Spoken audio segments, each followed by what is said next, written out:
పల్నాడు జిల్లా నర్సరావుపేట మండలం కోటప్పకొండ పుణ్యక్షేత్రం దేశంలో ఉన్నటువంటి ప్రముఖ శైవ క్షేత్రాలలో ఒకటి. ఆంధ్రప్రదేశ్ ప్రభుత్వం ప్రత్యేకంగా కోటప్పకొండ అభివృద్ధికి నిధులు కూడా ఇటీవల మంజూరు చేయడం జరిగింది.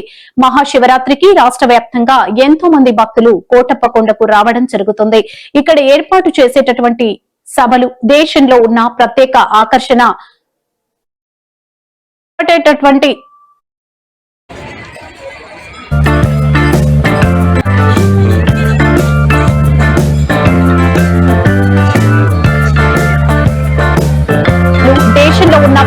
ఆకర్షణ కొన్ని సంవత్సరాల నుండి ఆనవాయితీగా చుట్టుపక్కల నుంచి ప్రముఖ ప్రభలు తీసుకుని ఆ గ్రామస్తులు రావడం జరుగుతుంది.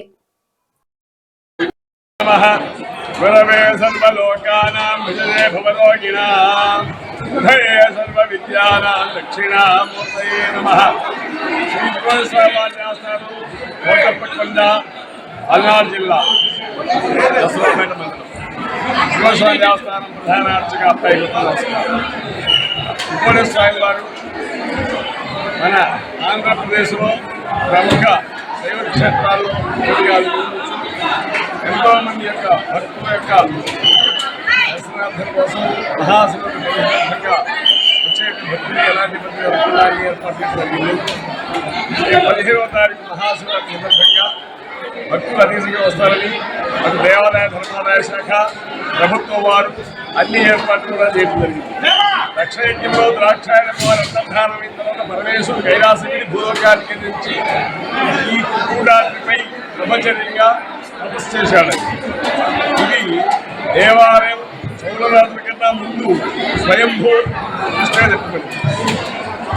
బ్రహ్మచర్యంగా ఎప్పుడైతే తపస్సు చేసుకోవడానికి వచ్చారో బ్రహ్మ విష్ణు మహేశ్వరుడు కూడా ఈ అగ్నిపైకి వచ్చి పరమేశ్వరుడు కోసం తపస్సు చేసిస్తారు.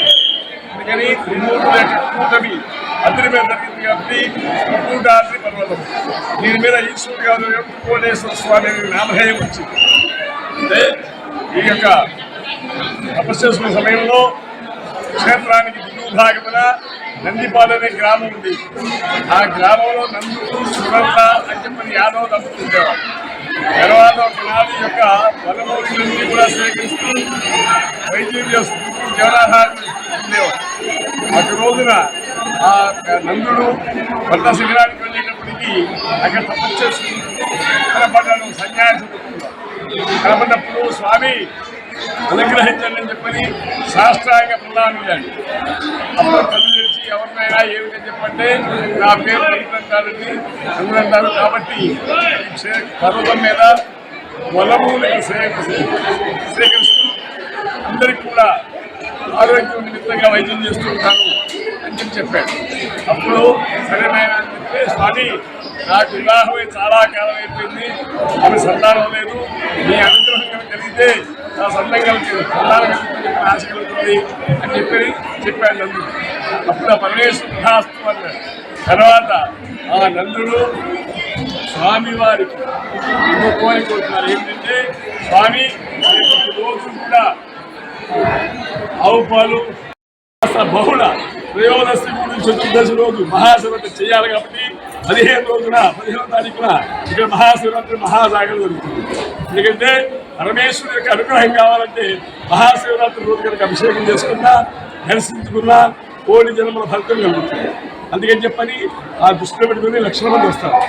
కాబట్టి ఆ మహాశివరాత్రి రోజున ఉదయం పొద్దునే బ్రాహ్మీముత్రం 1 గంటల దగ్గర నుంచి 2 గంటల వరకు కూడా బిందుతీర్థం తీసుకొచ్చి సాయంత్రానికి విఘ్నేశ్వరుడుగా మహాన్యాసపూర్వకంగా అభిషేక అలంకారం చేస్తారు. అయితే మూల విరానికి అభిషేకాలు అందరికీ చేయలేని పరిస్థితి కాబట్టి భక్తులు అధికంగా ఉంటారు. కాబట్టి అభిషేక మండపాలు ఏర్పాటు చేశారు. అభిషేక మండపాల్లో అభిషేకం చేయించుకొని అదే టికెట్ మీద స్వామివారి దర్శనానికి వస్తారు.